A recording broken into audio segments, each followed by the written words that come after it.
David Licao pa naman natin pag-uusapan kasi nga sabi nga natin sa mga previous nating episodes, hello sa mga subscribers natin dyan, na mga fans ng Barda, kasi nga sinasabi natin ng mga nakaraan na alam mo yon, at nagtayo na ng university itong si Jack Roberto, parang yung University of Nocelos or something. Ang dami naka-enroll doon. Kasi nga naman, yung mga shippers, alam mo, pati ako natututo ng mga ganyang terminology, natatawa ako.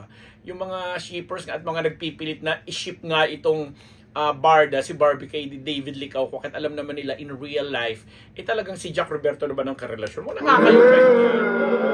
So, kaya na lang natin, project lang ito, walang personalan sana. At sabi naman ni Barbie, nagtitiwala naman kami sa sinasabi niya na everything is just work. So, kung meron man, kung nagta-translate man sa screen, ang maganda nilang chemistry ni David Licao, and be it. And sa mga sumusuporta at kinikilig din, hanggang doon lang tayo kiligin. Huwag na nating i-level pa sa nakakatawa lang kasi, ang actually ang usapan naman natin dito is talagang kay David Licao ko lang ko si Barbie kasi dahil lang dun sa ginagawa nilang series na Maging Sino Ka Man at may pelikula pa silang gagawin. And speaking of pelikula, ito nga pupuntasan natin kasi si David Licao ko napabalita nga na gagawa ng Chinese movie. May series, Chinese movie at the same time series. Ayan, taray. Ay, di ba meron na tayong sariling meron na tayong aside from the mga Korean novela, yun ngang nasa All TV ngayon na tinutulungan din natin yung Dahil Sa'yo. Diba? Na napapanood na rin po ninyo. Kung Chinese series ang hinahanap nyo, subukan din nyo muna pong silipin sa All TV. Everyday 8 o'clock hanggang 9 o'clock ang Dahil Sa'yo. Chinese series yun na bongga. Yes! So, ito yung pinag-uusapan kasi nga bilang isang in-check o Chinese itong si David, siya may nakaspat sa kanya na mga nasa industriya, mga Chinese producers na sabi, wow, sikat ito, kilala ito, at bilang Chinese parang magandang gawa nito ng proyekto. And yun na nga ang nagiging usap-usapan ngayon, na pagpapatunay lamang na na-appreciate yung galing at wangis at itsura, kagwapuhan ito ni David Licao ko, para siguro ma-penetrate niya yung Chinese market. Ang ganda lang, di ba?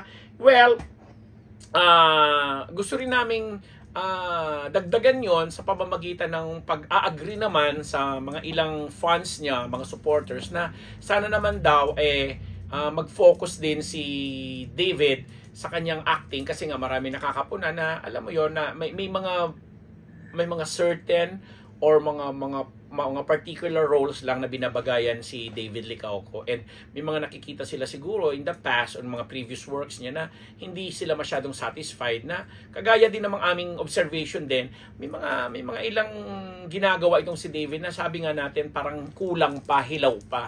And yun din ang challenge namin na gustong ibigay sa kanya, na with Barbie Fortesa as your leading lady at kalove team, katandem mo na matatawag ngayon, sana nga nag-level up na rin yung klase ng pag-arte mo, kasi alam naman natin si Barbie is one of the finest and one of the best actresses ng kanyang generation, at napakahusay, mapa-comedy man o mapa-drama. So sabi nga natin, sana nga i-level up na rin, lalo pa may mga proyekto ng pinag-uusapan na paparating sa'yo at gagawin mo, and syempre i-represent mo na rin dyan yung Philippines. But still again, maraming rooms for improvement, at alam namin ang isang masipag na kagaya ni David Licao ka negosyante, hindi lang pagpapapogi ang alam, charot.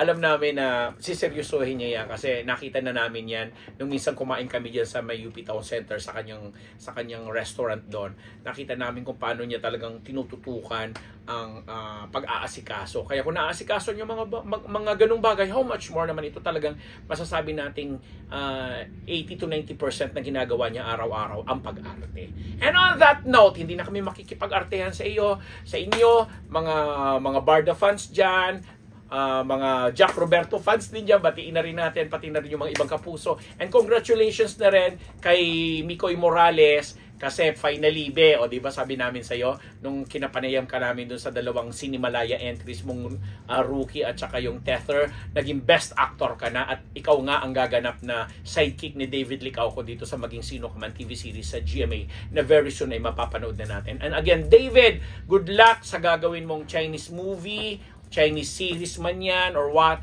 and gaya ng ibang nagwi-wish sa'yo, level up. Maraming salamat. Good afternoon, good morning, good evening. Diyos maray na bang ito. At maraming salamat sa mga sponsors po namin, lalong-lalo na po sa inyong mga subscribers po natin dyan. Ako ang inyong lingkod, Papa Unbearable Undead Labus. Thank you.